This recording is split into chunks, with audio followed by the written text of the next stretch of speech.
And I remember when I was so down on myself and I was in my prayer closet and I said to God, I said, what do I need to do to make sure my dream happens, God? What do I need to do? Because I always want to do. I want to work. I want to work. I want to work. And he said to me, I'm going to open doors that only I can open. And they offered me I literally won the lottery. That stuff doesn't happen. That stuff does not happen.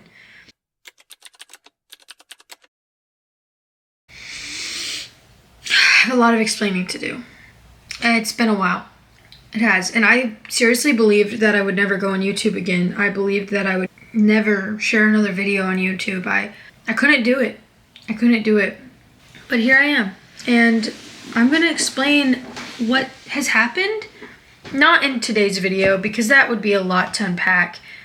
But I want to share with you guys something absolutely incredible that happened to me. And God is making my dreams come true in a way that I didn't expect. I know I don't deserve. Guys, I don't want to start crying because I have to go to work.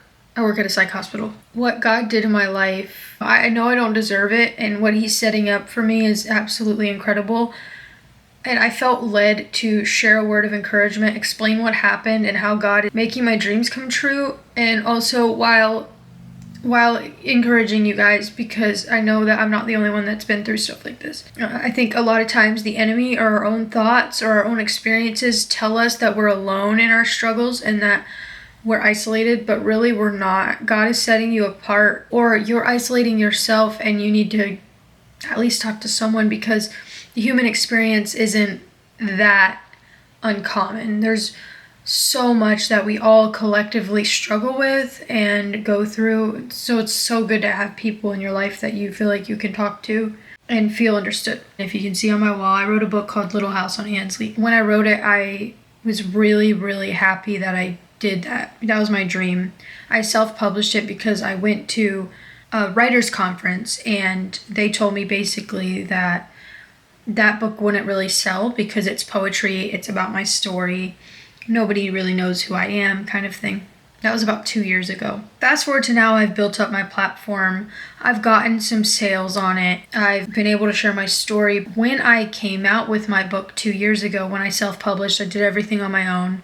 I published that book, and right after I published it, my biggest fear came true. My mom had cried to me and said, "You didn't protect me the way that you should. You shouldn't have told your story. Now everybody knows about what I did or how I was to you, and you're supposed to protect me, and this was wrong." And I went into hiding because every time that something would happen with my book sales, they would skyrocket, or I'd get a good opportunity to share it, she'd call, or she'd end up at my door crying. I did not want to do anything anymore. I especially didn't want to share my story anymore, even though God really, really told me that that's what I'd be doing. And he showed all these promises for how he would do it. And I was absolutely terrified because I didn't really want it out there. I had written it. I had really not confronted half the stuff I'd written. A lot of trauma survivors put things into words really well, but they don't really know. It's a performance. They put on a performance for the world. A lot of veterans do this, actually, as I've studied trauma and working with even veterans and stuff. They have their performance story. They have their trauma story, their narrative that they've kind of put into a performance. So when people ask what they've been through, they can just give them that quick answer, and they feel nothing while they're telling it. And that's kind of what I was doing, what I did with my book. And I've just been in a really, really, really refining fire where I've just felt so alone. I've been working with patients and clients, doing therapy and being full-time in school. I've been through this incredible growth process where I felt so down and so depressed. I'm telling you, I'm not gonna lie. I felt this darkness over me, and I just didn't want to tell my story, and I didn't want to share it anymore. I was done with it. I went on to Instagram. I started sharing more, and I started healing. I started going to therapy. I've learned so much. Being in my own therapy has been incredible. I realized so much was there that I had yet to unpack and look at, and I think our brains do that to protect us.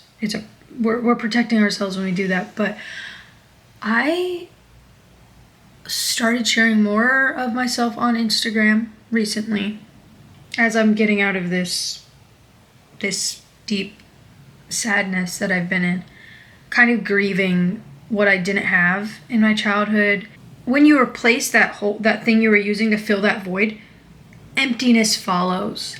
And when I realized that I had to set boundaries with my mom, even though she wasn't great to me, she still was my mom. And when I finally set boundaries is when the emptiness followed. And if you don't put something in that emptiness, that's when trouble can arise. And that's what kind of happened. I was so scared of like coming to God with it. I didn't even want to because I wanted to avoid everything. We'll talk more about this stuff, guys, but I want to tell y'all how God moved in my life. In these past 2 years, I've had the enemy talk to me.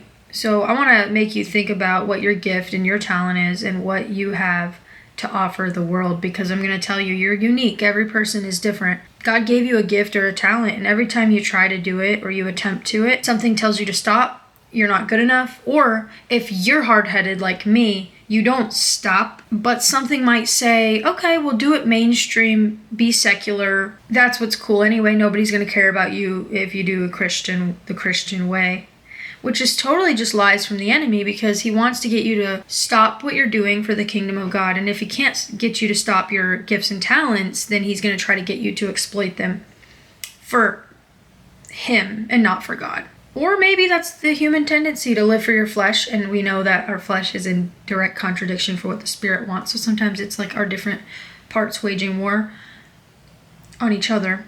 That's always a possibility too, guys. I like to look at like all the different dimensions of it. So every time I would try to write or try to share my writing, I'd have that immense fear, that deep, deep fear. I got a message on Instagram. It was from a very, very, very well-known publisher wanting to talk to me. So I set up a meeting, and I said to myself, I need representation.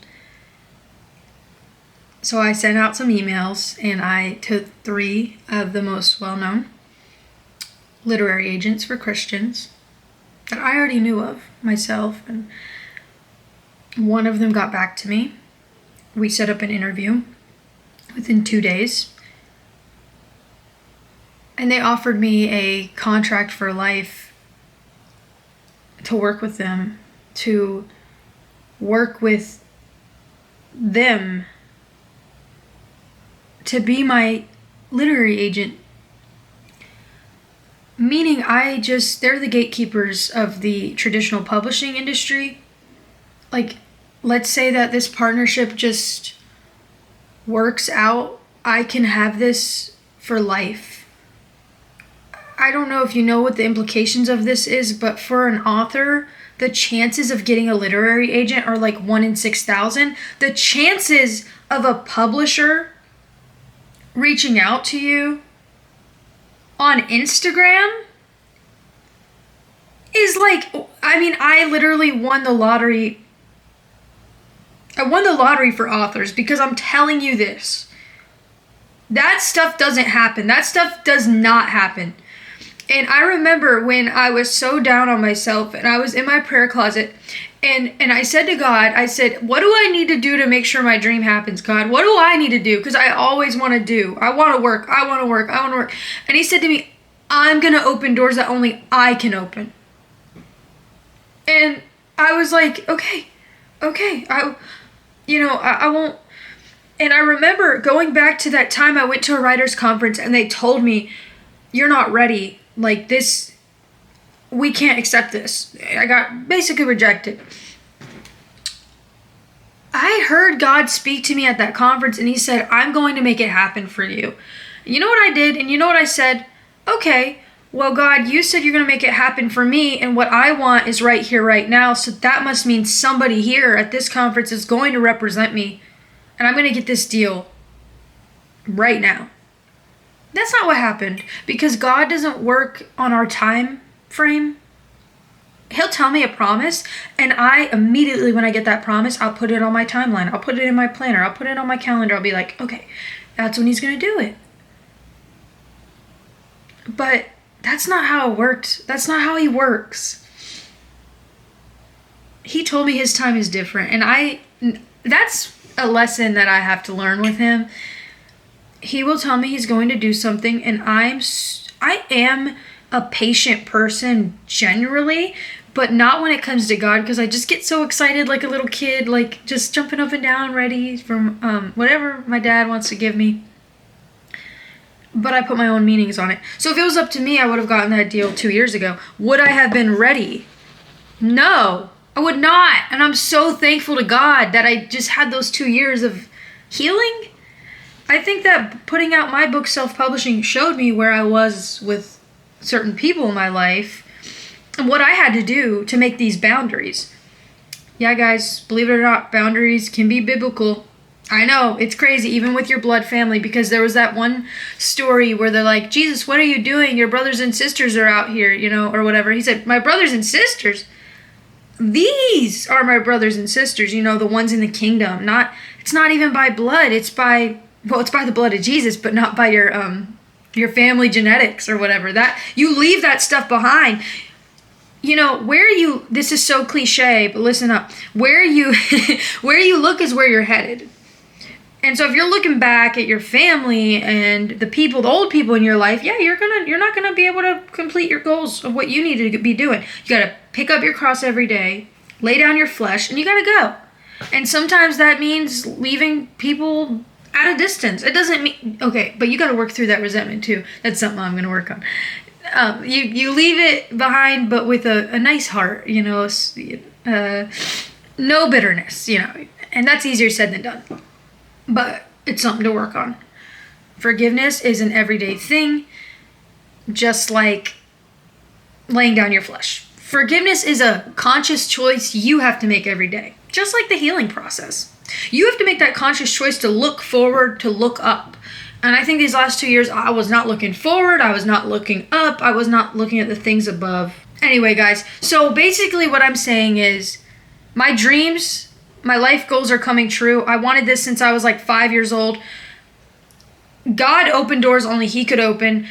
I'm telling you guys this in the early stages of the process because I want y'all to come on this journey with me. I think it would be really amazing. So if you don't know who I am, make sure you're subscribed. My name is Rima Angelique, also known as Faithful Expression on Instagram. I love you guys so much, and I hope you all have a blessed week ahead.